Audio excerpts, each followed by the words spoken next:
What is up, guys, and welcome to a random kitchen in Scotland. Today I'm going to be doing a deep dive on the F1 23 trailer, which dropped today, which showcased Las Vegas for the first time and red flags. Let's get into it. Now, the trailer kicks off with the handling changes that have been introduced for F1 23, and throughout this whole segment you'll also notice the subtle lighting changes that they've made. As we know from the previous trailer, they've reshaded the game, recolor graded the game, and it looks absolutely stunning under sunlight and low light conditions. That's where the biggest change is made. They've also changed the HUDs, which you'll see on screen right now. The race graphics are kind of more on the top left, how you see in a typical F1 race. You've got this adapted new HUD that has the battery percentage, but it also has like a bar that goes across the halo, which has been implemented really nicely. It's been modernized. It just looks a whole lot nicer and cleaner, which I'm a big fan of. But anyway, back to the handling of the cars.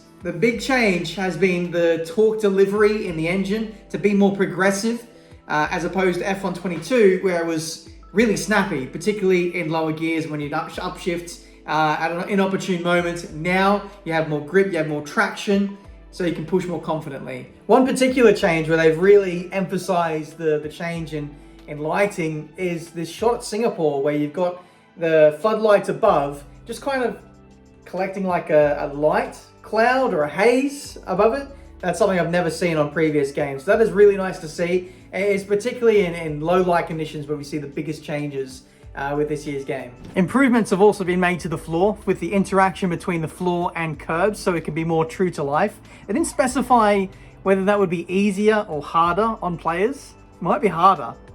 Now we get on to a big one for the controller users. You guys finally have deep dive customization options with regards to calibration. You can now change your steering rate, dead zone linearity, saturation for the throttle, brake, and acceleration. So it basically levels the playing field a little bit. Let me give you an example of how that would work. So for example, if you're going to a street circuit and you're struggling to do the quick change of direction on a pad, you can up the steering rate or the sensitivity to be a little bit more responsive, and you're able to carry more speed and just do change the direction quicker, which is something that controller users might struggle with. There are many other things as well. You can dampen the brakes so that you maybe don't go full brake lock if you don't want to. There's many examples that you can use for that, and that is really, really cool. That also extends to the force feedback. So you can also change your vibration of force feedback strength,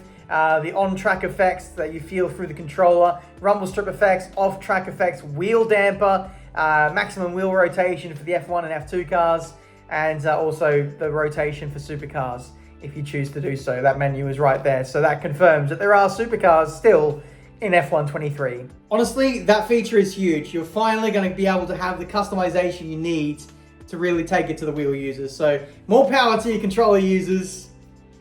Keyboard tech next. 35% distance races also got a brief mention, but really no real elaboration as to how the gameplay would be affected at that race length. What I want to know is how the tire wear is going to be affected. I'm hoping that we're going to get the same tire scaling that we get at a 25% distance, but then have to do the extra laps to get to the 35% length. So I'm really hoping it's right on the border of a 1 or potentially even 2 stop races, because that would make the strategy really good. Now we move on to the juicy info. We get more information on red flags. Now they can be triggered by track conditions. So for example, if it rains too much, you can get a virtual safety car, you can get a full-on safety car, or if it's really bad, you can get a red flag. Also in the menu, you can also adjust the sensitivity of the red flags. You can have reduced, normal, or increased, just like we've seen in safety cars. So in Creator Series, expect a red flag every week. I forgot to mention as well, red flags can be brought out by just a car retiring with a mechanical issue, a crash, a driver stopping on circuits, but they didn't mention, unfortunately, damage to barriers.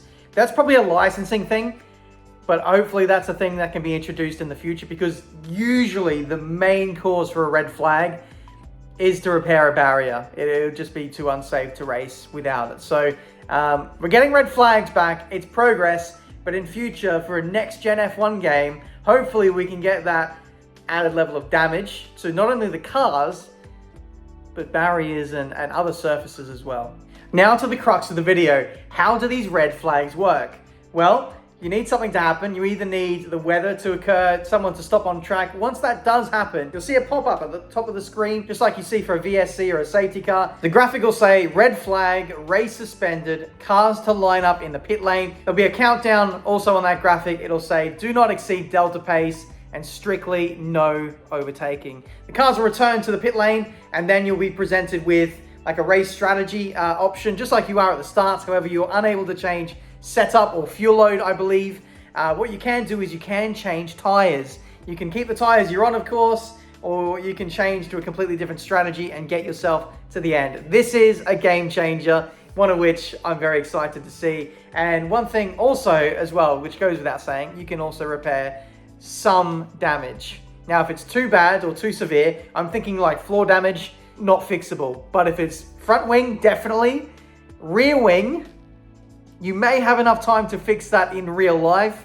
Will that carry over into the game? Again, we don't know yet, but I'll try and get some answers as soon as I can. Overall though, apart from what you've seen in the trailer, that is all we know about red flags. I'm hoping that there's more than meets the eye. I hope that there's some kind of cutscene where the cars are ushered back to the pit lane, and then we see some cool cinematic shots of them stopped in the pit lane, maybe with one or two people around, the drivers getting out, maybe having a sip or something. I don't know, because that is very iconic of red flags. You see that downtime and the drivers doing that, so I'm hoping there's some extra UI that's been thrown in there, and it just feels a little bit more special because, yeah, red flags don't happen very often, but when they do, it is a pretty monumental event. But of course, they also have to balance, you know, a red flag happens, but you don't want it to drag out too long. Of course, this is a game and people have limited time at the end of the day. So let me know what you think and what you hope, what you expect out of red flags.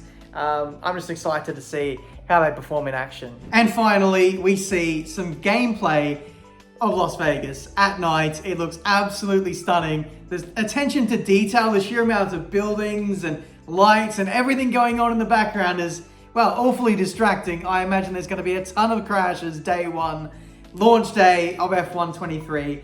They said in the video that they had to get thousands upon thousands of reference images to piece this track together from the ground up.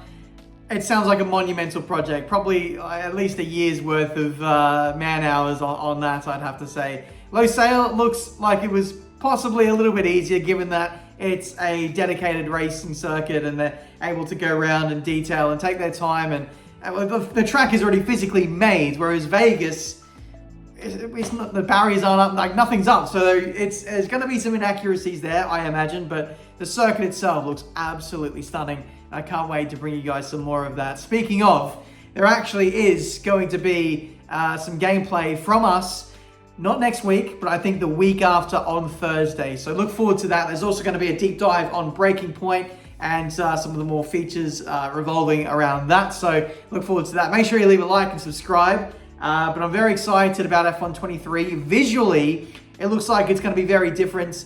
It looks like it's going to actually look quite nice. I like the HUD changes that they've made. The lighting is going to be a lot nicer, at least at nighttime, but also around sunsets. Will the same be said when it comes to kind of early afternoon, midday kind of races?